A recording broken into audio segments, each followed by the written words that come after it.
Hello बच्चों, आप सभी का स्वागत है यूनिवर्सल ट्यूटोरियल फिजिक्स के ऑनलाइन सेशन में। आज हम सब पढ़ेंगे बल का लेक्चर नंबर 2।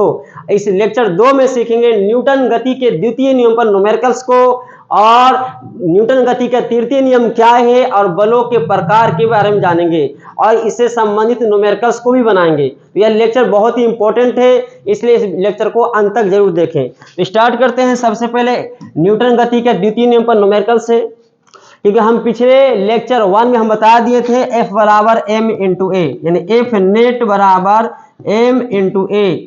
ये पिछले लेक्चर में बता चुके हैं। इस पर आपको समझ एक क्वेश्चन दिया गया है, पहले इसको खुद से बनाएं, उसके बाद सॉल्यूशन। तो वीडियो को रोक करके बना लिए होंगे, इसका सॉल्यूशन देख लिया जाए। क्वेश्चन में कहता है कि एक m द्रव्यमान वाले पिंड है, इस पर बल लग रहा है कितना न्यूटन? 20 न्यूटन। तो 20 न्यूटन जो बल लग रहा है, लेकिन क्षैतिज दिशा में नहीं लग रहा है, बल्कि क्षैतिज से 60 डिग्री कोण पर। तो कहता है पिंड में उत्पन्न त्वरण ज्ञात करें, जहां पिंड का द्रव्यमान 5 kg है। तो यहाँ पे पिंड जो त्वरित होगा वो किधर होगा? क्षैतिज दिशा में। यहाँ पे हम पहले भी चर्चा किए थे कि जब भी कोई सदिश राशि हो और वो निश्चित दिशा में नहीं हो तो उसे घटक की सहायता से निश्चित दिशा में लाएंगे। यहाँ देखें तो बल एक सदिश राशि है, ये निश्चित दिशा में नहीं है, तो इसका 2 घटक निकलेगा। एक निकलेगा इधर निकलेगा, और एक घटक जो निकलेगा वो ऊपर निकलेगा। अब देखें तो इसका वैल्यू क्या होगा? तो घटक, जिसका घटक निकलना F इंटू कॉस। देखिए तो ये F जो है क्षैतिज दिशा में कितना कोण बना? 60 डिग्री, तो 60 लिखेंगे। यहाँ पे लिखेंगे F, ये जो कोण होगा 90 माइनस 60, तो लिख सकते हैं F कॉस। कॉस ही रहता है घटक में, 90 माइनस 60 को लिखते हैं साइन 60। अब यह देखें पिंड त्वरित किधर होगा? तो पिंड जो त्वरित होगा इसे इस सतह जो दिया गया है क्षैतिज तल में त्वरित होगा, इसलिए हमें कौन वाला बल चाहिए? क्षैतिज बल, यानी त्वरित होगा इस दिशा में। इसका त्वरण मान लेते हैं स्मॉल a। तो सबसे पहले इसका फ्री बॉडी डायग्राम बना दिए, बल को दिखा दिए।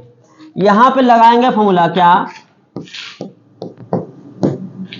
न्यूटन गति के द्वितीय नियम लिख देते हैं। शॉर्ट में लिखना है तो लिख सकते हैं द्वितीय नियम से न्यूटन गति के तो F नेट बराबर m इंटू ए। अब ये देखिए कि क्षैतिज में पिंड त्वरित है, तो क्षैतिज बल देखना है, ना कि ऊर्ध्वाधर बल। क्योंकि क्षैतिज बल एक F का ही, F का 2 घटक आ चुका है, F cos 60 और F sin 60, यानी इस दोनों का मान देखना, अभी इस F को नहीं देखना है। तो क्षैतिज बल कौन है? वो F cos 60, यानी अगर पिंड जो त्वरित हो रहा होगा वो किस बल के द्वारा हो रहा होगा? F cos 60 के कारण हो रहा है। इसलिए यहाँ पे जो बल उपयोग करेंगे F cos 60 बराबर m इंटू ए।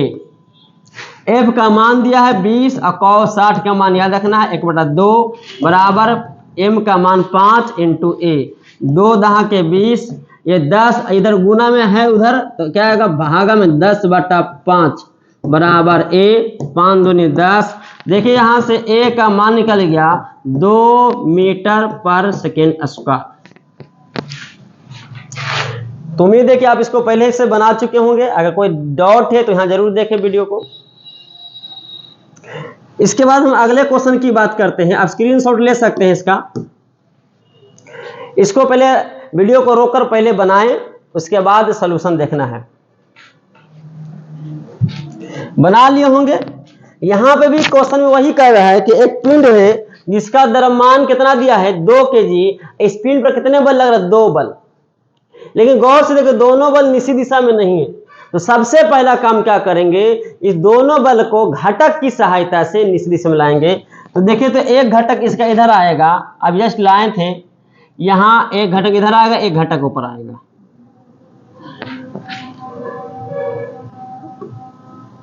अब इसका वैल्यू कितना आएगा? F1 cos 60, जस्ट अभी लिखे थे। यहाँ पे कितना होगा? F1 cos 60 ही होता, लेकिन 90 माइनस 60, तो यहाँ पे sin 60। इस F2 का भी 2 हिस्सा आएगा, एक ऊपर आएगा, एक आगे आएगा। देखो तो आगे वाला घटक क्या होगा? एक घटक इधर आएगा, एक घटक ऊपर जाएगा।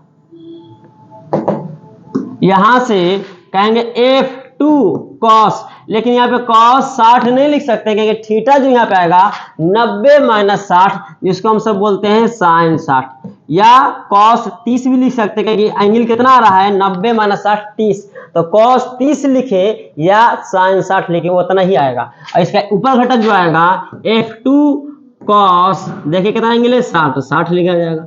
यानी घटक हमेशा cos ही होता है, लेकिन यहाँ पे 90 माइनस 60 को क्या लिख दिए साइन 60, या 90 माइनस 60 को क्या लिख सकते थे cos 30। अब यहाँ पे F1 का भी 2 घटक आ चुका है, F2 का भी 2 घटक आ चुका है। अब यहाँ पे निकालना क्या है, पिंड में उत्पन्न त्वरण। तो बताइए तो त्वरित किधर होगा, तो ऊपर तो नहीं जाएगा, तिरछे नहीं जाएगा, तो किधर जाएगा, इस जो तल दिया है, सतह दिया है, पथ दिया, उस पथ पर चलेगा। यानी पिंड जो त्वरित होगा वो क्षैतिज दिशा में त्वरित होगा। इसका त्वरण मान लेते आगे, ये नहीं कर सकते आगे, हो सकता है पीछे त्वरित होगा, क्योंकि देखिए तो गौर से, या इस क्षैतिज दिशा में जो तल है उसमें 2, एक आगे की ओर बल लग रहा है, एक पीछे बल लग रहा है। ऊपर बल तो बल लेना नहीं है क्योंकि पिंड त्वरित किधर है, क्षैतिज दिशा में, तो क्षैतिज बल लेना है। लेकिन यहाँ पे 2 क्षैतिज बल है, एक F1 cos 60 और एक F2 sin 60, लेकिन एक दूसरे के विपरीत है। तो हम मान लेते हैं कि इधर वाला पिंड इधर त्वरित है, इसका मतलब इधर वाला बल ज्यादा है, बड़ा, इधर वाला बल छोटा है। मान लेते हैं अगर ए का मान नेगेटिव आ जाएगा तो समझ जाएंगे कि इधर वाला बल ज्यादा है, इधर वाला बल का मान कम है। तो हम मान के चलते कि इधर ही पिंड त्वरित है, तो फिर वही लिखेंगे सॉल्यूशन में। इसको क्या कहेंगे, न्यूटन गति का द्वितीय नियम से, शॉर्ट में लिख दिए हैं। फार्मूला क्या लिखना है, F नेट बराबर m इंटू ए। अब यहाँ पे देखें नेट 2 बल उपयोग होगा, तो सर बल तो ऊपर वाला भी नहीं, क्षैतिज दिशा में त्वरित है, तो क्षैतिज बल देखना है। तो क्षैतिज बल क्या हुआ, 2 बल है, एक कौन है, तो एक आपको दिख रहा होगा F2 sin 60 और F1 sin 60। तो बड़ा कौन मान के चलेंगे कि दोनों एक दूसरे के विपरीत है, तो घटेगा, और घटेगा किसमें, बड़ा में से छोटा। तो हम मान के चल रहे पिंड इधर त्वरित है, इसका मतलब F1 cos 60 बड़ा है माइनस F2 sin 60, घटा दिया गया है, बराबर m। अब यहां पे जो बल m इंटू ए, अगर पहले चर्चा करो, अगर ये बड़ा होगा तो कन्फर्म है इसका मान नेगेटिव में आ जाएगा। समझ जाएंगे कि जो बल का त्वरण जो डायरेक्शन दिखाएं वो गलत दिखाएं, उल्टा आएगा। अगर त्वरण का मान नेगेटिव है तो चेक कर लेते हैं। F1 का मान कितना आ गया, दिया हुआ है 20, cos 60 के मान 1/2 माइनस F2 का मान 10 √3 दिया है, और साइन 60 का मान √3/2 होता है, √3/2, और m का मान दिया है 2 इंटू ए। 2 दहा के 20 और 2 पचे 10, √3 3 आएगा, तो 5 या 15, देखे तो 10 माइनस 15 बराबर 2a।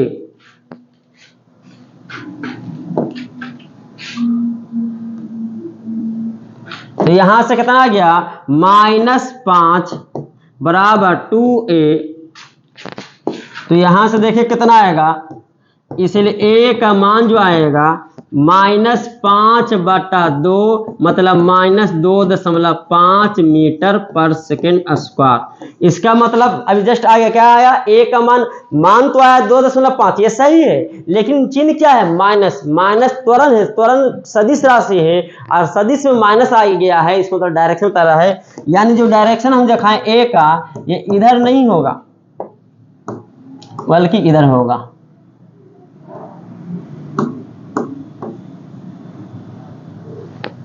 तो फिर क्या होगा, अगर इधर होगा तो क्या a का मान फिर से माइनस लेंगे, नहीं, बल्कि इसलिए हम लिख सकते हैं, यहाँ पे देखिए थोड़ा सा, इसलिए यहां से a का मान प्लस ले लेना है 2.5 मीटर पर सेकेंड, क्योंकि त्वरण की डायरेक्शन हम दिखा दी उधर। अगर इधर दिखाएंगे तो माइनस में आंसर देंगे, और इधर त्वरण दिखाएंगे तो प्लस में दिखाएंगे। समझ आ रहा होगा, इधर त्वरण दिखाए हैं तो माइनस में लेना, ये बल बड़ा मान के चल रहे हैं, और इधर दिखाएंगे तो a का मान प्लस में लेना। तो ये था आपका न्यूटन गति के द्वितीय नियम से संबंधित क्वेश्चन, जो आपको समझ आ चुका होगा। स्क्रीनशॉट ले सकते हैं। नेक्स्ट क्वेश्चन क्या है, न्यूटन गति के तृतीय नियम क्या है। तृतीय नियम कहता है कि प्रत्येक क्रिया के समान एक विपरीत प्रतिक्रिया होती है, न्यूटन गति के तृतीय नियम कहलाता है। जैसे ये तो कथन हो गया, लेकिन यदि कोई एक पिंड दूसरे पिंड पर बल लगाती है तो दूसरा पिंड भी पहले पिंड पर उतना ही बल विपरीत दिशा में लगाएगा, उसे न्यूटन गति का तृतीय नियम कहते हैं। जैसे अगर हम बोर्ड को धक्का दे रहे हैं तो बोर्ड को जितना हम धक्का देंगे अंदर की ओर, बोर्ड भी हम पर उतना ही बल लगाएगा बाहर की ओर। यहाँ पे एग्जांपल में देखा है कि एक पिंड m1 द्रव्यमान का है और दूसरा पिंड m2 द्रव्यमान का है। m1 वाले पिंड बल लगाया है F1 वेक्टर, किधर किस पर लगाया, m2 पर, और m2 बल लगाया फिर m1 पर, किधर की ओर, विपरीत दिशा में, यानी m1 एक्शन तो m2 रिएक्शन किया है। अब दोनों का मान क्या होगा, समान होगा, लेकिन चिन्ह क्या होगा, विपरीत। कि अगर F1 पॉजिटिव लेंगे तो F2 नेगेटिव आएगा, लेकिन परिमाण में पूछता तो मॉड लगाएंगे तो सिर्फ दोनों का मान, यानी क्रिया और प्रतिक्रिया यानी एक्शन और रिएक्शन फोर्सेज आपस में तो परिमाण में समान होगा, लेकिन डायरेक्शन में एक दूसरे के विपरीत होगा। ये सिंपल सा। लेकिन यहाँ पे एक नोट है कि एक्शन यानी हम कि धक्का दे रहे हैं, जब धक्का दे रहे हैं तो जिस समय हम धक्का दे ठीक उसी समय या बोर्ड भी हमको धक्का देगा विपरीत दिशा में। ऐसा नहीं कि हम धक्का अभी दे देंगे तो आधा घंटा के बाद हम पर धक्का देगा, नहीं बल लगाएगा, नहीं। जिस समय एक्शन होगा सेम टाइम उसी समय रिएक्शन होगा, यानी क्रिया और प्रतिक्रिया एक पिंड पर लगता नहीं है बल्कि दो पिंडों पर और एक ही समय में आरोपित होता है। ये पॉइंट याद रखिएगा। क्रिया किस पर हुआ, हम एक्शन किस पर किए, बोर्ड पर, रिएक्शन किस पर हुआ, हम पर। यानी क्रिया और प्रतिक्रिया एक पिंड पर नहीं, यानी कि खुद एक्शन किए और खुद पर रिएक्शन होगा, ऐसा नहीं होगा। हम बोर्ड पर एक्शन किए तो बोर्ड पर रिएक्शन नहीं होगा बल्कि हम पर होगा। यानी क्रिया और प्रतिक्रिया दो पिंडों पर लगता है और एक ही समय में लगता है। ये इसका नोट है, याद रखिएगा। आप इसको आसानी से लिख सकते हैं, बार बार रिपीट करके वीडियो देख सकते हैं। अगला क्वेश्चन क्या है, बल के प्रकार। बल के प्रकार में सबसे पहला पढ़ना हमको वेट, भार क्या है। तो भार एक प्रकार का बल है जो पृथ्वी के द्वारा किसी भी पिंड को अपने सेंटर की ओर, केंद्र की ओर क्या करता है, खींचता है। खींचना या धक्का को ही हम सब बल कहते हैं। भार किसे कहते हैं, यानी पृथ्वी के द्वारा किसी पिंड पर केंद्र की ओर आकर्षित या खिंचाव को ही क्या कहते हैं, पिंड का भार कहते हैं। यह पृथ्वी द्वारा लगता है। जैसे एग्जांपल एक पृथ्वी लिया, पृथ्वी दिखाए हैं, इसका ये सेंटर है। अब एक पिंड है, इस पिंड को क्या करेगा, पृथ्वी अपनी ओर क्या करेगा, खींचेगा। देखिए खींच रहा है, तो किधर खींचेगा, सेंटर के, क्योंकि बल एक सदिश राशि है। इसका संकेत किसे लेते हैं, W से। भार का संकेत W से। केमिस्ट्री में भार को द्रव्यमान कह देते हैं, लेकिन फिजिक्स में भार द्रव्यमान नहीं बल्कि बल है। किसके द्वारा बल लगेगा, पृथ्वी के द्वारा बल लगेगा किसी पिंड पर। किधर लगेगा, सेंटर की ओर, पृथ्वी के केंद्र की ओर। तो भार क्या होगा, किसी भी पिंड का भार उस पिंड के द्रव्यमान तथा गुरुत्वीय त्वरण के गुणनफल के बराबर होता है। यह एक सदिश राशि है, इसकी दिशा सेंटर की ओर होगा, इसका ऐसा मात्रक न्यूटन होगा क्योंकि बल है। इसका संकेत W। W भार क्या होगा, देखे तो भार जो लिखेंगे, भार बराबर पिंड का द्रव्यमान गुना गुरुत्वीय त्वरण। त्वरण क्या है, ये पृथ्वी का खिंचाव है, त्वरित कर रहा है पिंड को। भार W, इसका संकेत लेंगे, पिंड का द्रव्यमान का M लिए हैं, इसका गुरुत्वीय त्वरण G, जो पहले से आपको पता है।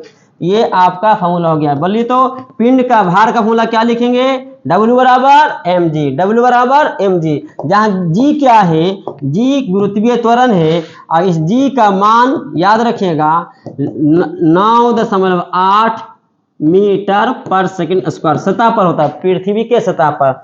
और गुरुत्वाकर्षण में पढ़ाएंगे कि सतह से ऊपर जाने पर गुरुत्वीय त्वरण बदलता है। लेकिन अब तक हम सब थोड़ा सा ऊंचाई पर भी अगर पिंड होगा तब भी गुरुत्वीय त्वरण हम लेकर क्या चलेंगे, 9.8 मीटर पर सेकंड स्क्वायर या लगभग 10 मीटर पर सेकंड स्क्वायर ले सकते हैं कि कैलकुलेशन में आसानी हो।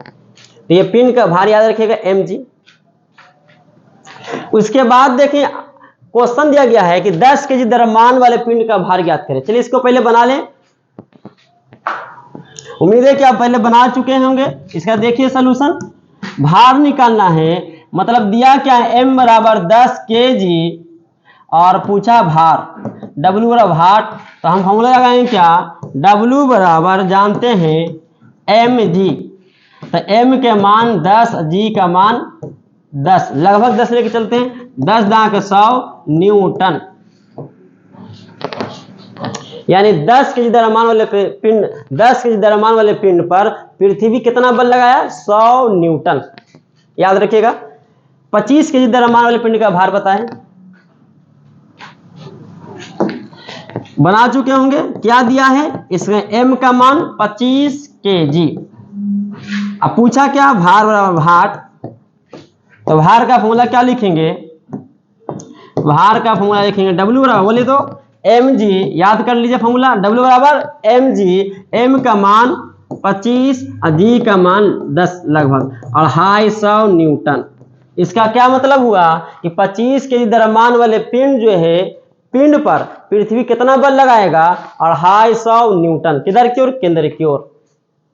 तो सब मिलकर अपने अपने द्रव्यमान का कितना केजी, सब अपने अपने भार बताएं, कितना मेरा भार होगा, तो अपने द्रव्यमान और जी से गुना करके भार निकाल सकते हैं। ठीक उसी तरह अगर इलेक्ट्रॉन का भार पूछता तो इलेक्ट्रॉन का द्रव्यमान और जी से गुना कर देंगे। तो ये क्वेश्चन आपको 12th में भी आएगा कि भार निकालिए, इलेक्ट्रॉन का भार, प्रोटॉन का भार या खुद का भार। तो भार का फॉर्मूला याद रखिएगा, W बराबर mg,